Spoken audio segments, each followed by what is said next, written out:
So all this together is why I think this film could be read as a trans allegory.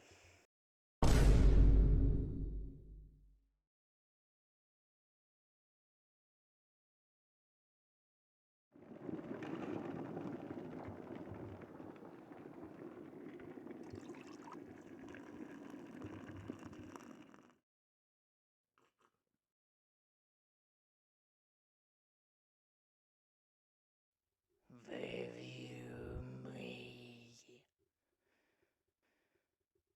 Review me. Review me. Fine.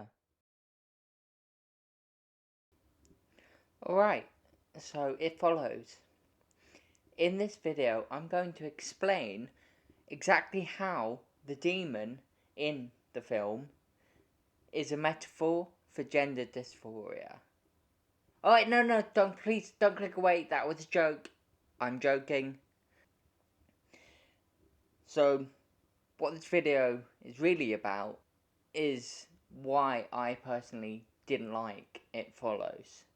Now, don't get me wrong, I understand why people like this film, I really do. I get that. On all accounts, it should work for me, but it just doesn't, and I think there are two main reasons for that. Alright, let's get into it.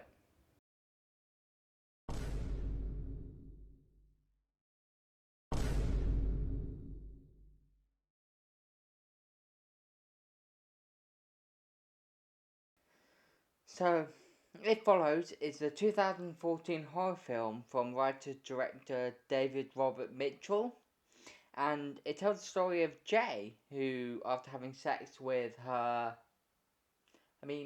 is boyfriend the right word? Anyway. Yeah, it tells the story of Jay, who, after having sex with Hugh, the boy she's been dating, she starts being haunted by a supernatural entity, and the film sort of follows the story of her dealing with the repercussions of that. And like I said in the beginning, I understand why people like this film. I do. It's got a lot of positives.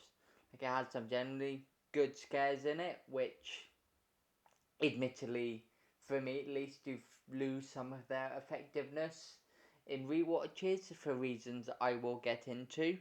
But also the sort of setting of the film, it's almost dreamlike. It has this merging of time periods. So, for example, one of the characters reads this sort of tablet iPhone seashell type thing, and then also in the cinema there's an organ, which for me at least elicits more of a past time period, and the cars all seem to be sort of not modern day, so it has this very otherworldly atmosphere to it, which adds to this sort of sense of unease. And cinematography is really well done, and the score is brilliant. Don't get me wrong, I get why people like this film, and there are a lot of positives that I can see from an objective point of view, that I get why people like it. I do. I know I've said this several times now, but I just want to be clear. I'm not saying it's a bad film. I'm not saying it's awful and terrible. All I'm saying is that for me, it doesn't work on an emotional level. And there's a couple of reasons for this. The first being this. It could look like someone you know, or it could be a stranger in a crowd. Whatever helps it get close to you. It can look like anyone, but there's only one of it.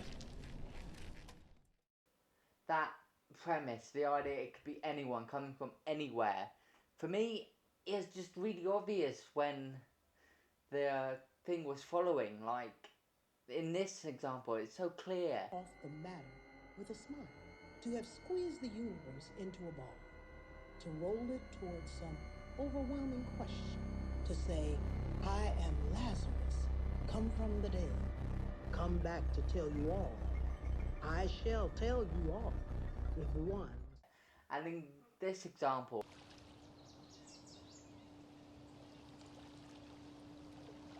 I mean, it's the obvious.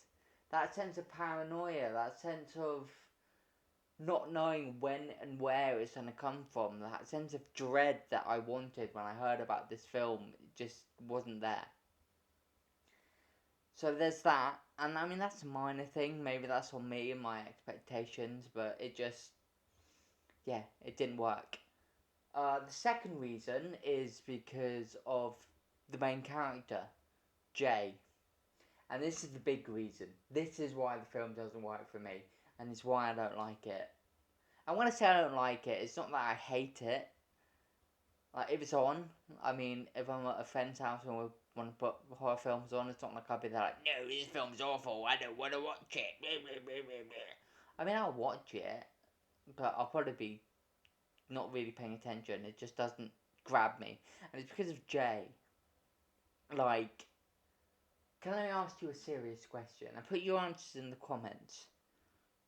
What is Jay's goal in the film? What's her desire? What's her need? What's her character arc? She doesn't even seem to really have that much of a character arc. I mean, the whole film, she seems really passive. I mean, I wouldn't say she lacks agency, because she does make decisions, like going to find Shu, who obviously we later learn in the film that's not actually his name. And so she makes those decisions, but that decision is not until like at least half an hour into the film. That's 30 minutes without the character really making any big story driving decisions.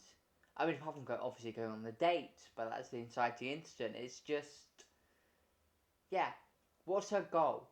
What's her desire? What's her character flaw? And how does that character flaw relate thematically to the demon? So, yeah, I just find it difficult to get invested in the story because I don't get invested into Jay. I mean, you think about it, thematically, Hugh's thing about starting life over works way more thematically with what, at least in my opinion, this demon represents: the transition from adolescence to adulthood and the awareness that comes with that of death, essentially. So here's, I would swap lives with the child, so I'd be young, carefree, and not have to think about all this stuff again. That makes sense, but what about Jay? I mean, if it, like, obviously that's just my interpretation, but thematically, how does her character flaws or her arc or her growth relate to the demon? What does the demon represent? And maybe I'm just wanting more, but I just feel like Jay was kind of a blank, empty character to me. So, like I said in the intro, with some of the scares losing their effectiveness on rewatches, it's because one, I knew they were done. I knew when they were coming, but also I didn't really care about Jay, so that emotional tension about will she survive, will she get out, it wasn't there. And I know you could argue that her desire is to stay alive, but that's not enough. I need something more specific to her and what she wanted, and yeah, it just didn't work for me. So yeah, these are the reasons why I didn't like It Follows. Have you seen It Follows? Do you like it? What do you think of the character Jay? Let me know your thoughts and opinions down below. Anyway, I hope you had a great day, and I'll see you next time.